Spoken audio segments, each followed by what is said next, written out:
tentang Pak Mahfud pasti Gibran semua menguasai. Nah, sedangkan sebaliknya informasi Gibran, Pak Mahfud tidak akan mendapatkan dari istana. Terlepas dari plus minusnya. Iya. Dan debat sore tadi itu kan debat cawapres, suatu momentum yang ditunggu-tunggu. Iya. Karena ada sesuatu yang sangat istimewa di dalam pencalonan cawapres. Begitu kan? Iya, benar. Di tengah masyarakat kan gitu, Mas Yon. Iya. Di luar dugaan. Perkara itu bagus atau tidak nanti dulu kita bahas lagi gitu. Tapi faktanya Assalamualaikum lur. Yuk take yuk. 3, 2, 1, go.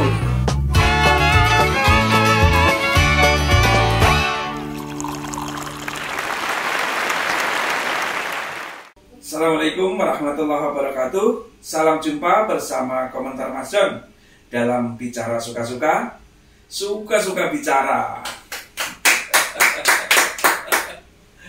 Kali ini Komentar Mas John kedatangan tamu spesial khusus untuk membicarakan kesimpulan kita dalam nonton debat calon wakil presiden yang tadi kita saksikan bersama. Kita sambut Mas Pugo. Ya, terima kasih, Mas John. Mas Pugo, terima kasih atas kehadirannya. Ya, terima kasih juga Mas John. Saya sekian kalinya untuk diundang di sini. Kita ini kan sebagai bangsa semakin dewasa ya. Iya.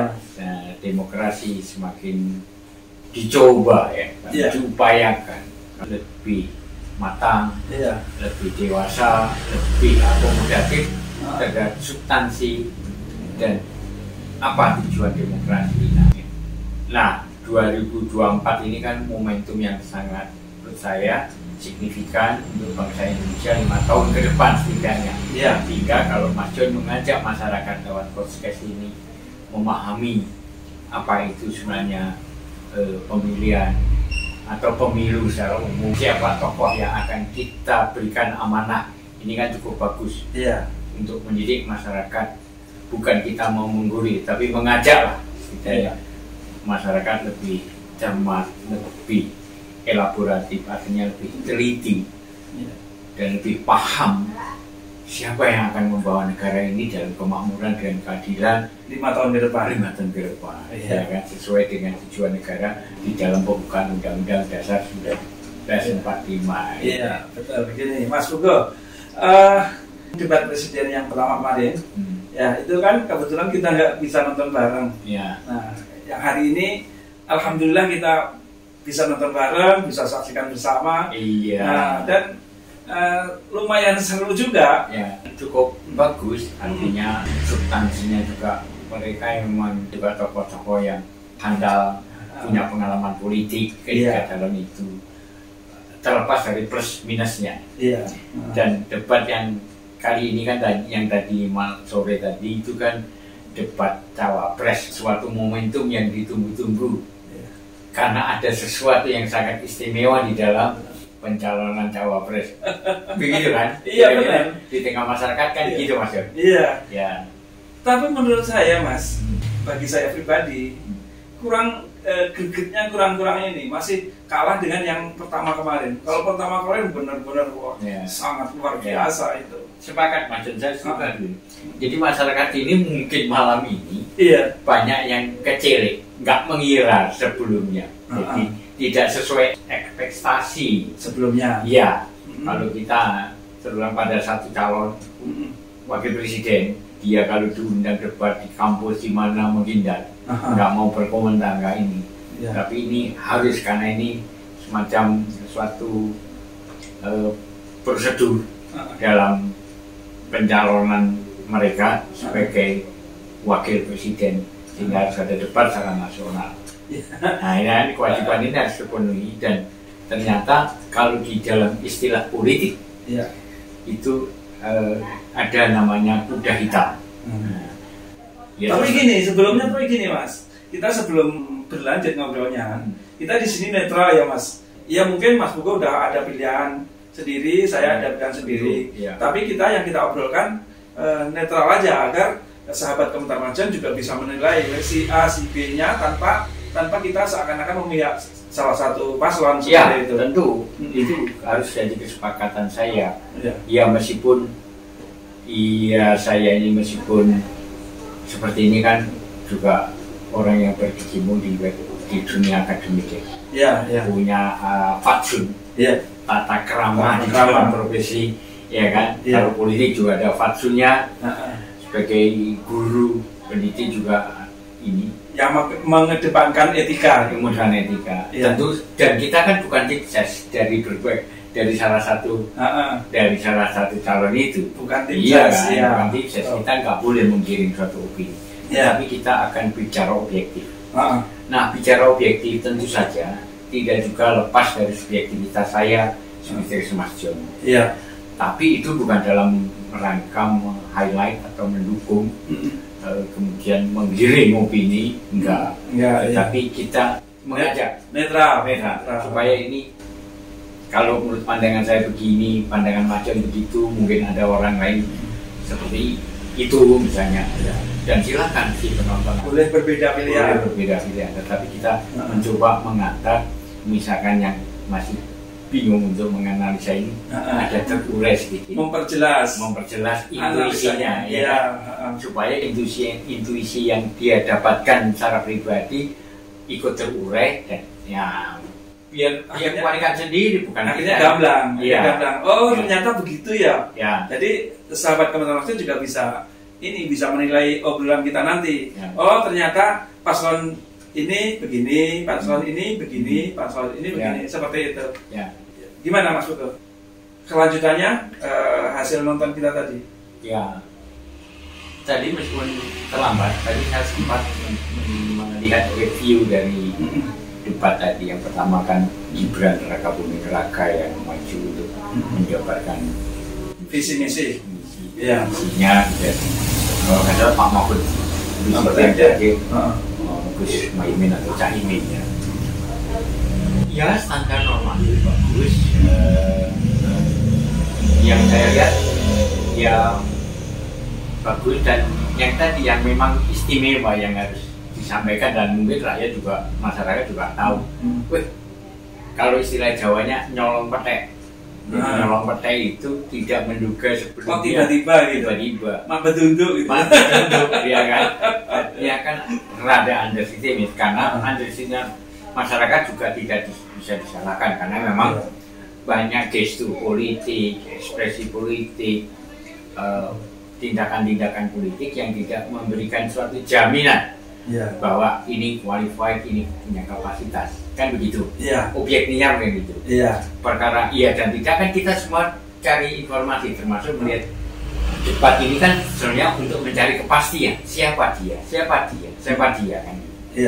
Nah itu Mas John, jadi yang jadi catatan nonton ini ada nyolong petek, ada sesuatu yang tidak terduga, yang tadinya tidak diperhitungkan secara positif, ini maju di luar dugaan.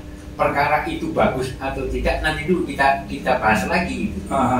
Tapi faktanya Tapi boleh jawab Mas Hugo, jelaskan siapa sih sebenarnya di antara tiga paslon itu yang dimaksud nyolong petek itu gitu? Boleh terus disampaikan.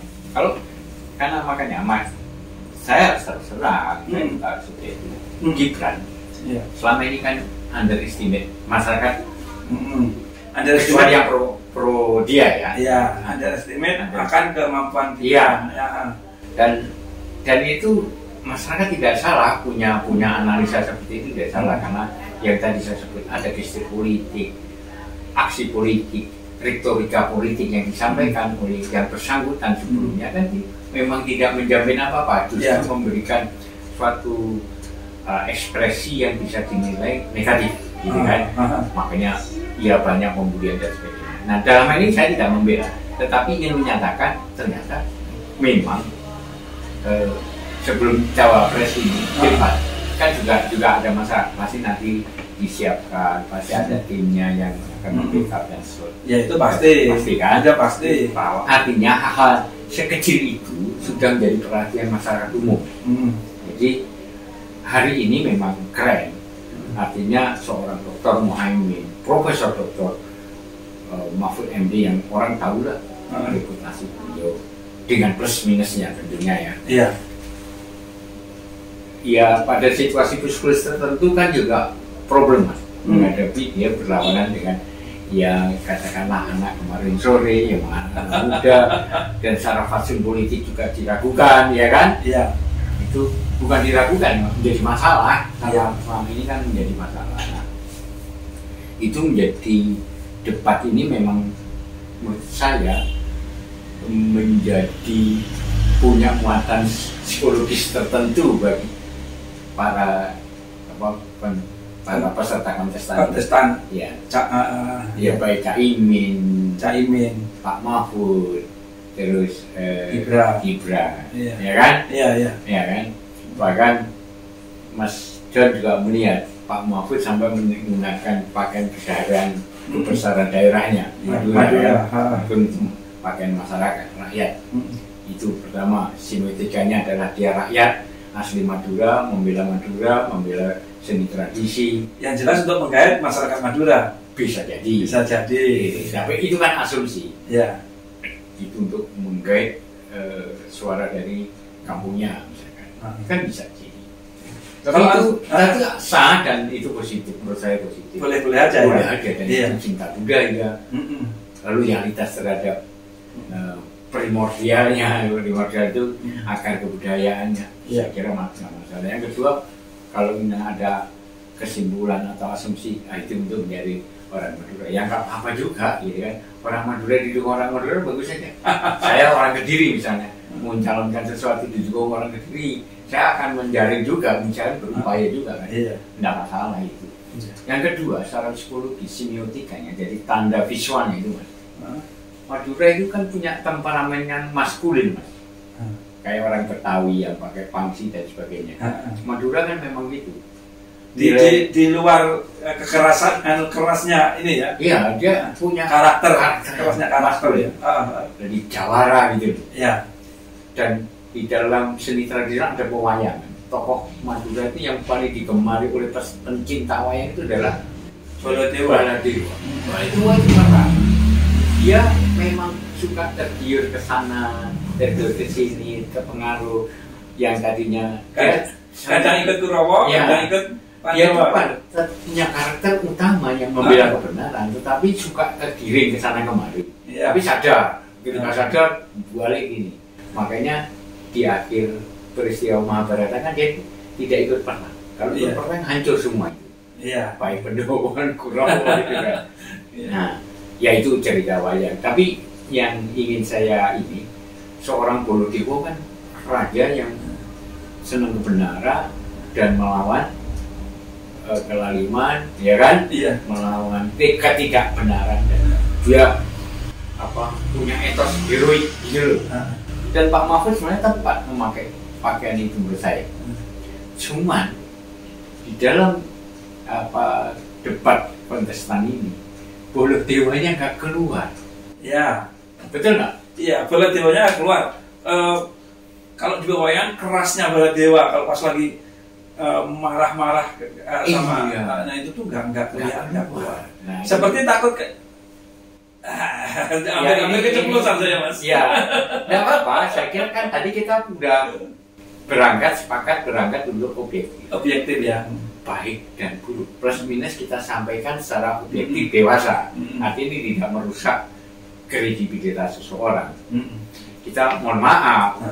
Kita misalkan kritik Pak Mahfud kok Baladewanya enggak muncul. Ini kan sebenarnya boleh dikatakan evaluasi tapi juga hopeless. Artinya kita berharap kalau jadi Baladewa yang Baladewa beneran dong, gitu kan? Iya. Tapi di samping itu, Mas, Baladewa kan kadang-kadang ikut Kurawa, kadang-kadang ikut Pandawa. Apa iya Pak Mahfud mesti seperti itu? Kira-kira menurut Mas Google gimana ya coba? Saya tentu ya tidak etis juga dan saya tidak punya hak untuk menilai itu secara publik ya.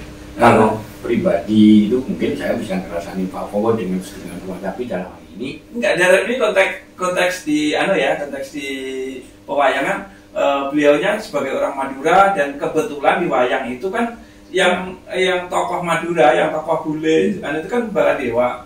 Kebetulan di situ Pak Mahfud gitu loh. Apakah karakternya Baladewa kira-kira semuanya seperti itu wayangan itu atau gimana tuh nanti kira-kira? Nah, Pak Mahfud itu Baladewa yang kalem. Oh, ada Baladewa yang kalem. Dia punya keberanian, ya kan? Dia kan membuka sesuatu masalah ya terus terang. Tupan masih kalah. Dia tidak langsung destruktif untuk menghajar yang ini gitu. Dia cuma membicarakan ini. Nah, memang dalam wayang pun ada episode Baladewa itu buahnya ngomong gitu. Kalau perang itu ngomong sih kan, baru ngajar gitu. Ya semoga Pak Mahfud dalam posisi Baladewa yang benar. Artinya kalau marah juga ada alasannya untuk marah. Dan marah itu juga untuk menghadik dan sekaligus memberantas sesuatu yang salah. Di harapan kita gitu. Ya moga-moga Pak Mahfud tidak sama Baladewa persis di pewayangan. Iya di wayang, kadang ikut Kurawa, kadang gitu. Ya, saya kira masyarakat lebih paham untuk melihat Pak Mahfud apakah dia sedang di Kurawa, ada sedang di Bondowo, itu biarlah masyarakat juga menilai. Biarlah masyarakat yang memilih, biarlah masyarakat yang menilai. Ya, tapi itulah. Tapi gini Mas, secara pribadi saya, kok saya melihat Pak Mahfud kayak ini, kayak seakan-akan masih menjaga gitu. Iya. Menurut Mas Hugo gimana itu? Ya kan di masa ada situasi psikologis tertentu di dalam depan. Jadi ya saya kalau mau suruh jujur ya saya sepakat. Pak Mahfud kelihatannya akan ada yang tertahan, ada yang ditahan, tidak lost gitu loh. Ya memang pembicaraan tata struktur sesuai referensi beliau sesuai intelektualitas gitu. Tapi nggak cetas-cetes. Pada slogannya kan tas-tas. Satset tapi tas-tas. Kalau satset itu pada sikap yang efisien ya cepat tanggap gitu. Tas-tas itu to the point. Pak Mahfud agak kalem. Jadi makanya Baladewa yang kalem hari ini. Sekarang paslon 2 seperti apa? Paslon 2 itu seperti Gibran ya. Iya. Mas Gibran. Sekarang pakai nak Mas ya? Iya dia kan generasi anak saya kan. Generasi anaknya bukan ada hubungan dengan Anda. Bukan karena saya orang Jawa kan. Bukan karena takut dimarahin sama kalau orang capresnya. Capresnya nggak mau ini dipanggil Eyang.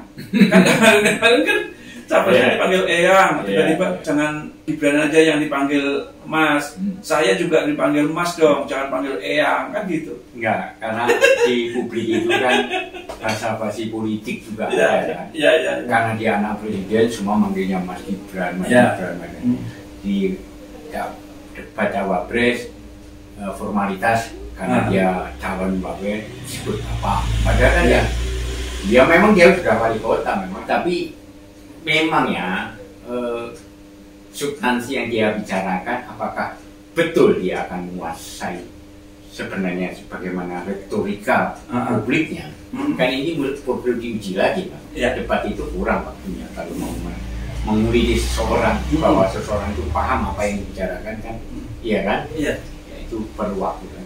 Tetapi paling tidak dia sudah bisa bicara, mengungkapkan konsep, entah itu konsep dari mana kan kita tidak tahu juga. Mungkin nggak Mas, itu gini, Mas Buko masih melihat nggak dari gimmicknya, dari ekspresi wajahnya kayak gitu, melihat nggak Mas Buko kalau paslon 2 itu menghafal kayak gitu? Kelihatan menghafal apa kelihatan memang udah menguasai gitu? Menurut Mas Buko? Ya, sekali lagi saya mengajak untuk mengambil jarak terhadap diri kita. Diri kita sebelum-sebelumnya kan memang sudah punya penilaian pada Gibran seperti ini. Ini tadi kita mesti mengambil jarak. Ya kan? Tadi yang mengambil jarak yang saya ungkapkan, dia tiba-tiba bisa melakukan sesuatu. Bahkan dia ini Mas, kalau dari 3 ini dia secara mental menguasai panggung. Secara mental dia pede. Tapi kemarin secara ini sih besok ini Pak Mahfud akan kita lihat aksinya gimana. Karena kenapa? Informasi dari istana itu tentang Pak Mahfud pasti Gibran semua menguasai. Nah, sedangkan sebaliknya informasi Gibran Pak Mahfud tidak akan mendapatkan dari istana. Saya sambil minum boleh? Iya, monggo. Jadi pertanyaan. Iya. Jadi gini, ya tentu sebagai ya ini yang tidak bisa dipungkiri. Mungkin pihak Pak Jokowi dan kroninya, termasuk putra-putranya, ya keluarganya, khususnya Gibran sendiri, tentu akan mengelak bahwa masyarakat menilai Gibran bisa begini, bisa begitu, lancar skala ininya, urusannya itu kan karena anak presiden. Mas John sepakat nggak? Asumsi masyarakat, penilaian masyarakat pasti menuju ke sana. Itu hal yang logis atau tidak? Sepakat? Ya, hampir 99%. Ya kan? Karena walau bagaimana, yang tampil misalkan Imron, katakanlah seorang pemuda Imron, ya misalnya ya. Ya logis sih, ya, informasi dari bapak ke anaknya itu logis. Tapi ya netralitas ya dari istana ya akhirnya ya patut dipertanyakan seperti itu.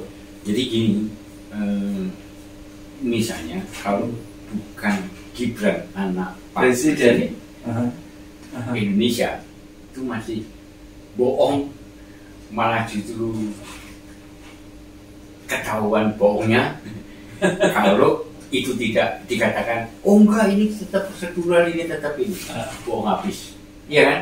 Impossible. Misalkan anak saya mencalonkan, beda mas perlakuannya soal, iya kan?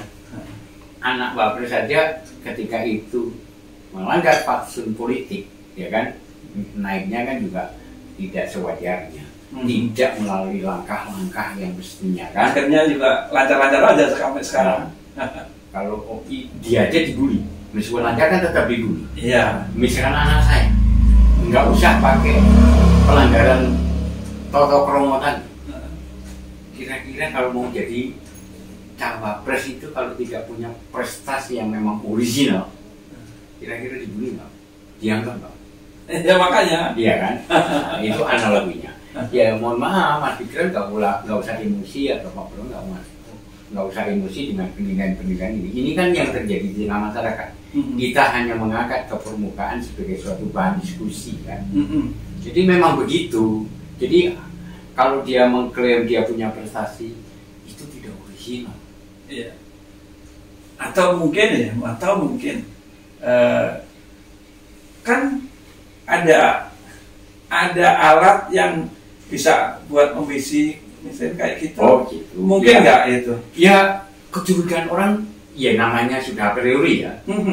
Ini saya tetap objektif ya, bukan karena saya tidak senang dengan itu, tapi objektif berdasarkan menyaring apa-apa yang di tengah masyarakat ya kan. Orang kalau sudah a priori, artinya berpikiran negatif, apapun dikejar, dielaborasi, dicermati dengan kuat. Kira-kira ini makanya ya kan sampai tadi saya baca di WA ada Roy Suryo kan masalah memberikan suatu isyarat bahwa Gibran ini kenapa kok lain dengan cawapres yang lain, bukan dengan dua cawapres itu beda. Cawapres hanya cukup mic dan mungkin apa namanya ini yang di telinga earphone atau mikrofon kecil dulu. Terus masih ada yang diselipkan di telinga. Nah, itu dia hanya mendengar. Iya, itu untuk bukan monitor dari apa yang dibicarakan. Iya, memang. Ya kan? Iya. Kan yang lain kok tidak. Nah, itulah salah satu perlakuan khusus karena dia anak yang dari sana. Kalau kita bicara objektif, sebenarnya itu sah-sah saja. Iya. Ketika saya yang penting kan jadi calon dan saya bisa bicara dan saya bisa mempertanggungjawabkan perkara itu sumbernya dari mana, saya jalankan. Misalkan ini mas, gambaran kedepannya, misalkan Gibran ini terbit dan mau dipahami oleh masyarakat yang ini kalau sejauh pantauan saya tidak pernah dibicarakan apa skenario kenapa Gibran masuk cawapres. Skenario kenapa Kaisang dulu jadi dicalonkan wali kota Depok, bahkan sekarang dia udah berani ingin jadi gubernur Jawa Tengah. itu artinya sebenarnya skenario ini bukan skenario dadakan. Udah lama, bisa juga dadakan, tetapi juga bisa dong ini disiapkan. Artinya apa, Pak Jokowi dengan kemarin isunya 3 periode gagal, ya disiapkan. Ini sebagai kelanjutannya. Iya, ya kan? Kaisang disiapkan. Jadi ketika nanti misalnya Gibran Kaisang gagal dalam momentum 2024 ini, Mas, tapi sebagai suatu aset, udah pernah gitu ya, udah pernah menjaga, udah pernah mencalonkan, udah pernah. Bukan karena sudah pernah. Iya, karena sudah pernah, ya kan, aset. Karena sudah terpublikasi sebagai orang-orang yang penting ya, dari bawah sampai ke atas. Itu kan kalau orang partai politik menempuh sekian tahun, menempuh perjuangan dan membuktikan originalitas ide, intelektualitasnya seperti Romi itu kan bukan sembarangan kan. Caimin aja terpental-pental beberapa kali baru jadi cawapres. Pak Mahfud ya kan sudah diisukan jadi cawapres, jadi ini enggak ini, bahkan pernah dicalonkan presiden isunya. Ya kan? Artinya mereka yang sudah punya kapasitas diuji di tengah masyarakat belum tentu lolos. Iya kan? Nah, ini langsung melonjak. Iya kan? Paling tidak karena sudah menjadi suatu kontestasi di level tertinggi. Kedepannya gampang kan? Orang kan gagal sekarang. Mesin politik bekerja, politik dia misalkan dengan berbagai koalisi partainya gagal. Besok diusung lagi, Mas, 5 tahun ke depan, diusung lagi 5 tahun kemudian, diusung lagi. Jadi terus melewati orang-orang yang mungkin punya perjuangan, bahkan punya originalitas ide dan sebagainya. Ini kelemahan, saya nggak masalah ini, bukan ya ini objektif juga di dalam supaya masalah juga. Iya, hati-hati. Tapi kalaupun diusung lagi, kalau memang nanti masyarakat udah semakin pintar, semakin tahu mana yang ibaratnya punya kapabilitas yang bagus sebagai capres atau cawapres, asal semuanya fair, semuanya nggak ada berjalan dengan fair, adil dan tadi terutama pada fatsun dan filosofi negara, tujuan negara terpenuhi. Is okay. Jangan sampai sopan santun menempuh salam sini itu hanya sebuah perform yang ditujukan untuk memanipulasi, untuk pencitraan imago dan untuk menggait suara, untuk menggait simpati secara tidak original. Iya. Ya kan masyarakat tahu. Style Gibran ini kan duplikasi Pak Jokowi persis kan. Suaranya, gesturnya, ekspresinya juga hampir mirip, ya kan. Ini juga perpanjangan Jokowi klan. Sebenarnya gini Mas, yang ingin saya tadi panjang lebar ini ingin saya muarakan pembicaraan saya ini soal Gibran misalnya atau siapapun dengan cara-cara prosedur yang dia lewati dan lolos, stigma pemilihan negatif dia lalui dengan lempeng misalnya, dan dia jadi sebenarnya kan tetap sah loh. Dia kan seperti Pak Prabowo dan ditanya tentang ini kan hukum sudah menyatakan benar, tapi kan filosofi, ideologi, fatsun tadi, tata krama politik kan belum benar, diabaikan. Mengabaikan tata krama, mengabaikan etika, menempuh segala cara. Ya. Katakanlah gini, saya atau Mas John atau siapapun itu orang tahulah bodoh, nggak pintar kita ini. Tiba-tiba ditunjuk orang, dorong-dorong untuk jadi presiden dan sanjung-sanjung. Sah. Ya sah-sah saja. Tapi persoalannya ketika dia oke lah pikiran menteri saya, penasihat saya, tim sukses saya, tim pemikir saya, konseptor saya tentang politik. Tetapi kalau dijalankan dengan baik dan menjamin kesejahteraan ekonomi rakyat dan sebagainya, saya kira orang kan akan terlupakan hal-hal yang tadi nggak benar tadi. Tapi ternyata mereka bisa memberikan makan saya selain gitu.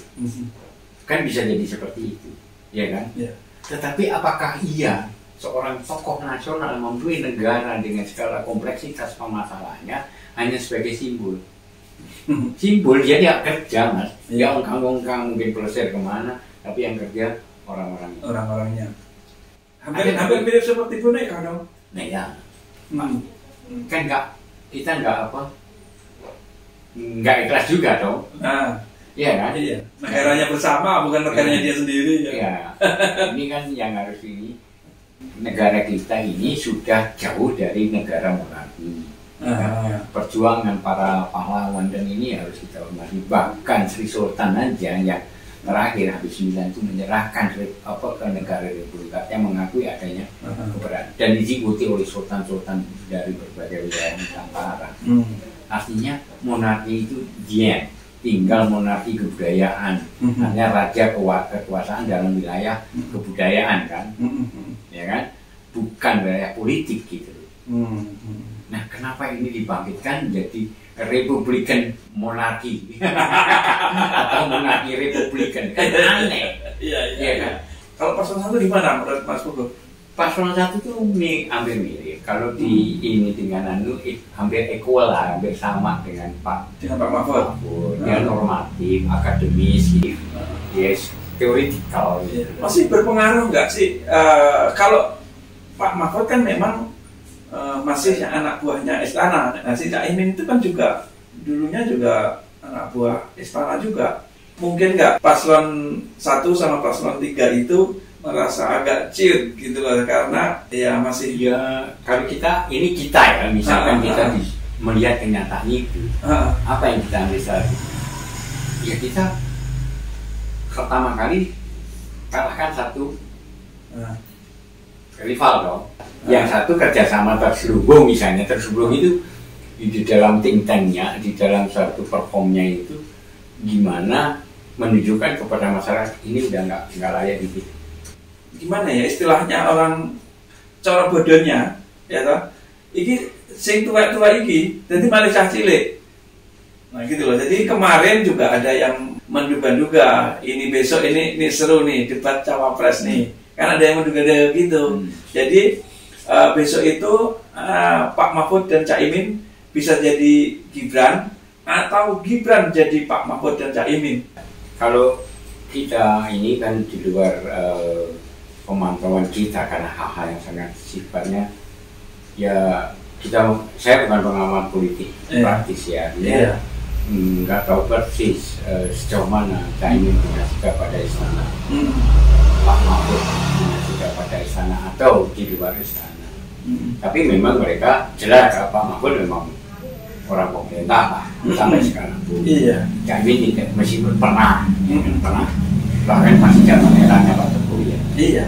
Tetapi gini, kalau memang sudah menjadi kontestan, kan tetap harus menempatkan saya sebagai juara ya kan, juara saya, Anda sekarang jadi lawan saya, harusnya seperti itu. Harus membuang. Kalau dia tertahan ada terpenggal ini ya konyol, masyarakat jadi dapat ampasnya. Ada satu poin yang mungkin mumpung ingat nih. Jadi debat cawapres ini, kalau pemikiran saya ya, kok masih sama dengan debat presiden? Posisinya mestinya beda. Posisinya wakil harus akan menjalankan visi misi dari visi misi presiden. Visi misi bareng loh mas. Visi misi memang bareng. Tapi ketika distribusi pekerjaan nggak disampaikan ya. Harusnya disampaikan. Saya ini sebagai wakilnya akan menopang sesuai kapasitas saya, akan menopang ini. Dengan saya punya tim, misalkan saya koordinasi menteri ini, ya kan? Tapi selama ini di Indonesia yang kenyataannya memang seperti itu. Hanya mengulang apa yang disampaikan oleh presidennya. Jadi wakil presiden itu seakan-akan udah nggak ada suaranya sama sekali loh. Sudah jadi ya? Iya, ketika udah jadi sama sekali nggak ada suara. Yang ini hanya presidennya aja. Kalau wapres sih, ya dia bicara selaku wapres. Calon kan berarti nanti bicara ketika saya jadi wakil presiden. Tidak akan diam saja. Saya backup presiden kita, ya kan? Dengan ini beliau presiden kita kan kemarin dalam debat highlightnya ini. Yang akan diprioritaskan sebagai program kerja di badan awal pemerintahan pertama. Nah, saya backup dengan strategi begini, presiden. Jadi presiden identik Artinya loro-loro yang tunggal kan, dua menjadi satu, satu menjadi dua. Artinya pemikiran presiden juga sama dengan pemikiran Wapres. Tetapi secara kerja kan mereka sehari-hari kerja, masa kerjanya sama? Ya kan enggak kan, punya porsi masing-masing. Ketika presiden begini kerja gini, nah yang bagaimana lu kerjain kan gitu. Tapi kenyataannya selama ini nggak pernah ada. Nah itu dia yang menjadi repot. Nah ketika mewakili, karena mewakili kan sifatnya sementara, dia sebagai presiden, makanya loro-loro yang tunggal kan pemikirannya sama. Tapi dalam strategi kerja langkah nanti akan di saat Pak Presiden berhalangan, saya yang akan backup semuanya seperti itu. Nggak ada yang berani menyampaikan gitu. Nggak berani atau memang itu sebuah etika atau gimana ya?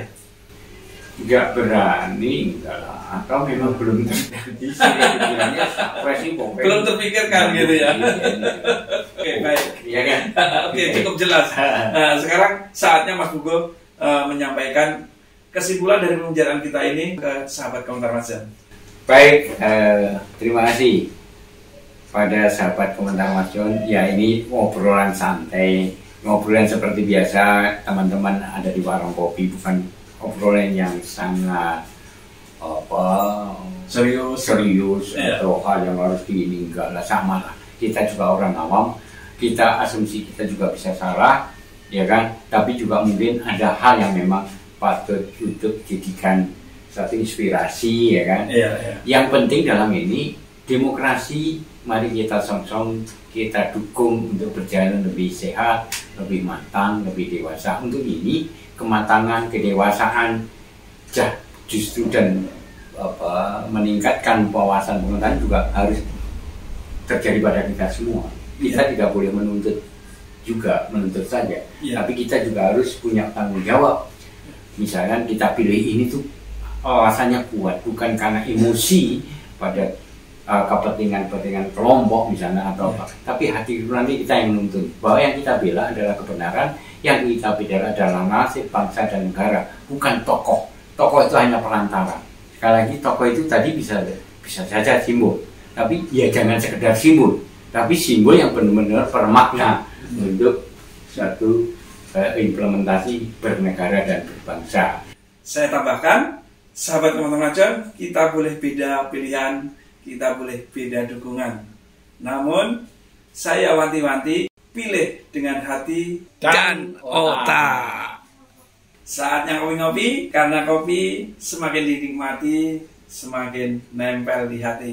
Sampai jumpa. Assalamualaikum warahmatullahi wabarakatuh. Waalaikumsalam. Terima kasih Mas. Terima kasih Mas.